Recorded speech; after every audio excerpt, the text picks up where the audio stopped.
Doctor साहब, एक तो आज वज़ीर-ए-आज़म साहब की सुपर लीग की दो टीमों की बिडिंग वाले जितने भी वफ्द थे उनसे मुलाकात तो हुई, लेकिन इसमें मैं बाद में आपसे पूछता हूं। लेकिन असल जो मुद्दा है वो बांग्लादेश और आईसीसी का जो बना हुआ है, और जो बांग्लादेश का बड़ा ज़बरदस्त स्टैंस है, और बात भी दुरुस्त है कि जब आप एक प्लेयर जो कलकत्ता नाइट राइडर में जिसने खेलना था उसको आप सिक्योरिटी नहीं दे पा रहे, और भारत का बोर्ड जो है वो बता रहा है कलकत्ता नाइट राइडर को कि हम इसको सिक्योरिटी नहीं दे सकते, तो फिर बाकी टीम और बाकी सारे लोग, 15 प्लेयर का स्क्वाड, बाकी मैनेजर ए टू जी पूरा पूरे लोग, वो कैसे वहां फैसिलिटेट हो सकते हैं? इंटरनेशनली क्या सिनेरियो बिल्ट होता आपको नजर आ रहा है सर, बांग्लादेश और आईसीसी का? देखें, ये बड़ी ना एक गंभीर सिचुएशन है। और वो इसलिए है कि एक तो आईसीसी जो है वो obviously dominated by Indian presence है। उनके तीन या चार जो टॉप एग्जीक्यूटिव्स हैं इंक्लूडिंग द चेयर, वो इंडियन है। और जय शाह साहब वहाँ पे मौजूद हैं, जो गवर्नमेंट ऑफ इंडिया के ही आप समझ लेंगे एक सब्सिडी बन गई आईसीसी जो है। तो अनफॉर्चुनेटली ये जो इंडिया है वो फाइनेंशियल जगरनॉट है, हम मानते हैं। टीम चाहे जितनी मर्जी उनका इंफ्रास्ट्रक्चर दुनिया में compete करता है, फाइन, हमने ये भी मान लिया। लेकिन आप हेगमोनिक प्रेजेंस नहीं रख सकते, क्योंकि आईसीसी के जो फुल मेंबर्स हैं 12, उनका एक एक वोट है इंक्लूडिंग इंडिया। राइट। तो अब हो क्या रहा है कि वो पावर अब्यूज करने लगे। पाकिस्तान ने बहुत ही आला जो है वो डिसीजन करवाया था आईसीसी से, जब चैंपियंस ट्रॉफी में they refuse to come to Pakistan India. तो अब पाकिस्तान भी नहीं खेल रहा, वो भी कहता है हम इंडिया नहीं जाएंगे। और बांग्लादेश का आपने जिस तरह बोला, यार आप एक मुस्ताफिजुर रहमान की सिक्योरिटी नहीं दे सकते, तो उनके इबाहम बिल्कुल ठीक है, 15 को कैसे देंगे फिर? इतनी उनकी हिपोक्रेसी है कि उनकी वो जो एक्स प्रीमियर है उनको अब उन्होंने इंडिया में संभाल के रखा हुआ है। ठीक हो गया। सर। सो एक आपको नजर आता है। तो अनफॉर्चुनेटली ये जो इनका वल्गर पेट्रियाटिज्म है, मैं इसको वल्गर कहता हूँ, ये एग्जेजरेटेड पेट्रियाटिज्म है। ये बिल्कुल ही रियलाइज नहीं कर रहे कि कुछ वक्त आएगा कि ये आइसोलेट हो जाएंगे। और बांग्लादेश का जो स्टांस है उसमें सिर्फ पाकिस्तान का फर्क मैं बता देता हूँ, उनको नाज़रीन थोड़ा कंफ्यूज करते हैं। पाकिस्तान की ऑन फील्ड परफॉर्मेंस पे ना जाइएगा अगेंस्ट इंडिया। पाकिस्तान का जो स्ट्रेंथ है वो है, आपने देखा होगा कि आईसीसी का जो भी टूर्नामेंट होता है, इंडिया पाकिस्तान को एक ही पूल में रख के मैचेस कराए जाते हैं। और ब्रॉडकास्टर्स की और प्रोडक्शन हाउसेस की और इवन ये जो आपके प्रोडक्शन कंपनीज हैं उनकी ये कोशिश होती है कि पाकिस्तान इंडिया का एक नहीं तो दो मैच हो जाएं। ठीक है। ठीक। तो ये एक रेवेन्यू जनरेटर है पाकिस्तान, तो इनकी एक प्रेजेंस है। लेकिन बांग्लादेश रिग्रेटेबली क्रिकेट में इतना उनका वो है नहीं, और उनका फाइनेंशियल मॉडल भी कोई इतना तगड़ा नहीं है कि वो अट्रैक्ट करें। तो इस वजह से थोड़ा सा सख्त आने की कोशिश कर रहा है आईसीसी। लेकिन पाकिस्तान ऑब्वियसली ऑन रिकॉर्ड तो नहीं करेगा, लेकिन बैक एंड पे डेफिनेटली बांग्लादेश को सपोर्ट करेगा, और करना भी चाहिए। और जिस तरह ऑस्ट्रेलिया और इंग्लैंड ने भी पाकिस्तान को सपोर्ट किया था। तो eight the end of the day, अगर बांग्लादेश का जिस तरह सुनने में आ रहा है कि आईसीसी कहने जा रहा है कि आप या इंडिया में खेलें या पॉइंट्स फोरफीट करें, अगर आप पॉइंट्स फोरफीट कराते हैं, बांग्लादेश तो जो गवर्नमेंट का स्टांस है, 17 उनके डायरेक्टर्स है बोर्ड पे बीसीबी के जिन्होंने डिसाइड किया है, उन्होंने बैन कर दिया आईपीएल की ट्रांसमिशन भी, उन्हें बैन कर दिया आईपीएल की तशहीर भी इनसाइड बांग्लादेश। तो वो तो नहीं जाने वाले इंडिया में खेलने वाले। अगर वो, अभी उन्होंने दोबारा भी लिखा है, अगर वो नहीं खेलते, it will be crickets loss, क्योंकि वो एक फुल मेंबर है, वन ऑफ द 12। और आप उनकी परफॉर्मेंस या उनकी एबिलिटी में ना जाएं, बट उनकी प्रेजेंस, तो इसका मतलब है आप क्रिकेट को पोलराइज करने जा रहे हैं। और अगर क्रिकेट पोलराइज हो गई, तो ये तो अगर इसके किस्म की डॉक्टर साहब, आईसीसी ने इस तरह का हरकत कोई की। प्रेसिडेंट है पहले माजी में क्रिकेट की फील्ड में कि आईसीसी ने इस तरह का सलूक रखा हो, रवा रखा हो? या आप समझते नेवर। हैं कि फाइनली आईसीसी जो है वो फिर बांग्लादेश की बात मानेगी भी, सुनेगी भी? क्योंकि पाकिस्तान तो ऑलरेडी जो है, और फिर अगर आप एशिया की बात करें तो एशिया में तो पाकिस्तान के साथ मोस्टली अफगानिस्तान का नाम चलें, आप अभी एक सेकंड के अभी लिए उससे अभी पॉज कर दें, बाकी तो अभी सारे। अफगान जी प्लीज। नहीं, अब श्रीलंका भी वर्चुअली लैप डॉग है इंडिया का बीसीसीआई का, क्योंकि उनके कमर्शियल इंटरेस्ट हैं वहाँ पे। वो बहुत सारी उनको हेल्प की जाती है, आईसीसी के टूर्नामेंट्स दिए जाते हैं उनको, और मैचेस दिए जाते हैं। सो पाकिस्तान के साथ इस वक्त सिर्फ यहाँ पे एशिया में बांग्लादेश ही है, और बांग्लादेश के साथ पाकिस्तान है। लेकिन जो वेस्टर्न कंट्रीज हैं वो भी अब इस चीज़ को देख रही हैं। मैं अभी आपको एक बहुत बड़ी बात कहने जा रहा था। अगर आईसीसी का यही रवैया और सलूक रहा, और इसकी आउटकम फिर ठीक नहीं होगी, फिर इसका जो फॉल आउट होगा, वो पैरेलल बॉडी भी खड़ी हो सकती है, क्योंकि आईसीसी एक लेजिस्लेटिव बॉडी है, फीफा की तरह गवर्निंग बॉडी नहीं है। ये वोटों पे चलती है फुल मेंबर्स के। So at the end of the इनका बोर्ड ऑफ डायरेक्टर्स है। तो मेरे ख्याल में आईसीसी को मानना चाहिए, और अगर आईसीसी नहीं मानेगी, क्योंकि पीछे प्रेसिडेंस है कि ऑस्ट्रेलिया और जो है अपना वेस्ट इंडीज की टीमें वो नहीं गई थी श्रीलंका हम्म। वर्ल्ड कप 1996 में, तो पॉइंट्स फोरफीट किए थे। और इसी तरह इंग्लैंड और जिम्बाब्वे, इंग्लैंड नहीं गया था तो उन्होंने भी पॉइंट्स फोरफीट किए थे, जिम्बाब्वे को भी तंबी हुई थी। So cricket is much bigger than this, और होश के नाखून लेने चाहिए बीसीसीआई को भी, और ये पॉलिटिक्स को इंटीग्रेट करना बंद करें, वरना आप क्रिकेट के प्रोडक्ट को बहुत ज़्यादा नुकसान पहुंचाएंगे और डेविस्टेट करेंगे। तो कितने फीसद चांस है कि जो बात आप कर रहे हैं बात उसी तरफ ही जाए, या इसमें क्योंकि प्रेसिडेंट मौजूद है, उनके एक प्लेयर के साथ ये सलूक हो चुका, पूरी दुनिया ने इसे रिपोर्ट किया, और जब इन्होंने आईसीसी को लिखा तो उसकी बुनियाद पे सारे शाहिद रखे सामने, तो कितने फीसद चांस है कि बांग्लादेश की भी सुनी जाए और उसी तरह ही बात आगे बढ़े जैसे बांग्लादेश चाह रहा है? देखिए, मेरिट पे तो वही होना चाहिए जो बांग्लादेश चाह रहा है।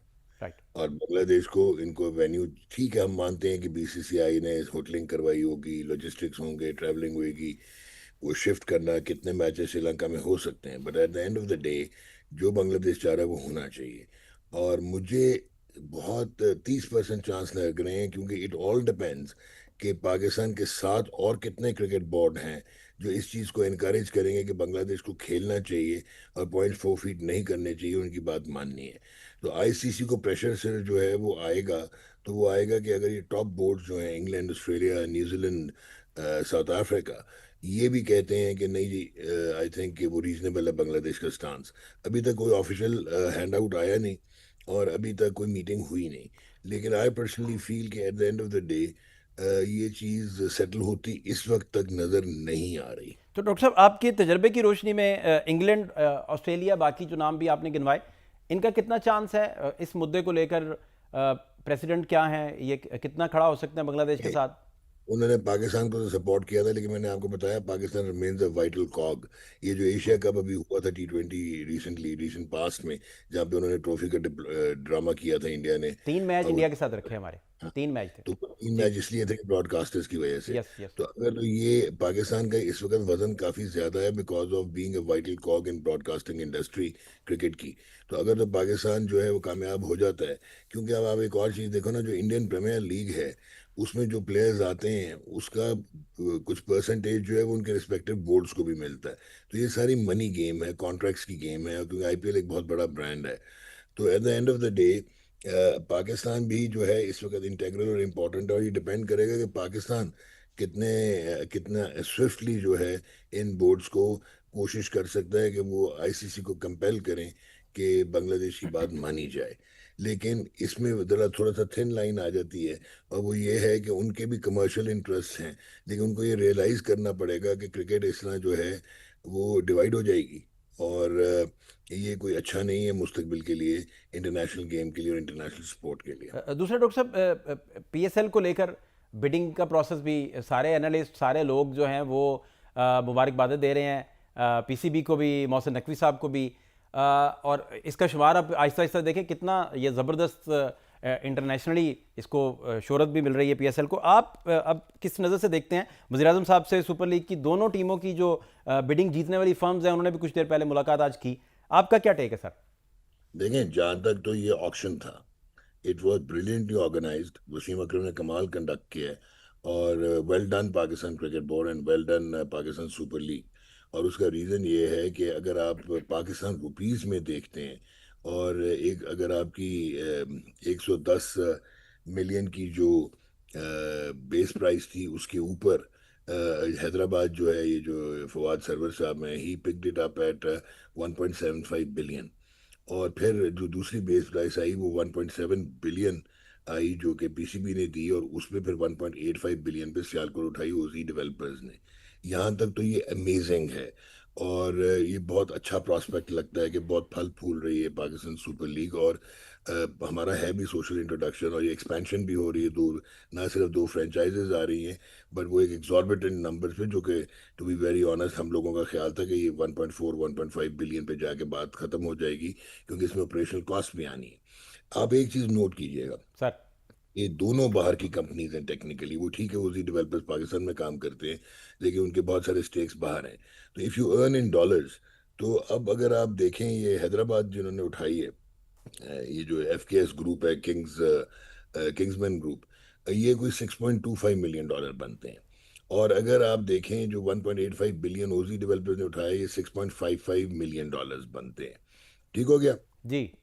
अब अगर हम इंटरनेशनल करेंसी में देखें, क्योंकि 2019 के बाद आपने चेंज कर दिया था यूएस डॉलर से, इकोनॉमी को देखते हुए, डॉलर की पैरिटी को देखते हुए रुपये के साथ, तो ठीक। अगर हम ये देखें तो 2019 में जो आलमगीर तरीन, अल्लाह उन्हें गनी की रहमत करे, उन्हें जो मुल्तान सुल्तान उठाई थी, वो $6.15 मिलियन ने उठाई थी। तो उस लिहाज से तो जो एस्कलेशन सालों में वो बहुत कम आपको नजर आती है, अगर मैं इंटरनेशनल करेंसी में बात करूं। ठीक। ठीक। लोकल करेंसी में फैंटास्टिक आपको नजर आता है। अच्छा, दूसरी एक चीज जेहन में रखिएगा कि रुपीज में जब आप बात करते हैं तो ये बिल्कुल ठीक जश्न मनाया जा रहा है। दे आर वेरी हैप्पी, क्योंकि लाहौर कलंदर की जो वैल्यू हुई है असेसमेंट, वो 670 मिलियन हुई है, और 640 मिलियन कराची किंग्स की है, और पेशावर जलमी की 490 मिलियन है, इस्लामाबाद यूनाइटेड की 480 मिलियन है, कोयटा ग्लैडिएटर्स की 34 मिलियन है। तो उसके बाद अगर आप देखें 340 मिलियन है। तो अगर आप ये देखें तो डॉलर टर्म्स में 2.39 मिलियन की लाहौर कलंदर बनती है, 2.29 मिलियन की कराची किंग्स बनती है, 1.71 की पेशावर जलमी बनती है, 1.75 की इस्लामाबाद यूनाइटेड बनती है, और 1.29 मिलियन की कोयटा ग्लैडिएटर बनती है। मुल्तान की तो अभी आपकी वैल्यू उसमें लगी नहीं, वैसे वो भी डाउन आके 3.85 मिलियन उसकी प्राइस निकलती थी। तो इस बेसिस पे अगर मैं देखूं, जो मैं भी आपसे बात कर रहा हूँ, इफ यू जी। जी। गिव मी अ, उसमें यह है कि कोयटा ग्लैडिएटर जो है, वो अगर $1.1 मिलियन पर ईयर है, तो अब उसकी वैल्यू जो हो गई, पहले 1.1 मिलियन असेसमेंट हुई थी उसकी 2016 के बाद, तो अभी जो उसकी वैल्यू 1.3 1.4 है, इसका मतलब उसने 20 से 30% ग्रोथ की है। ये अब कोयटा जो सबसे छोटी टीम थी, उसने ग्रोथ की है।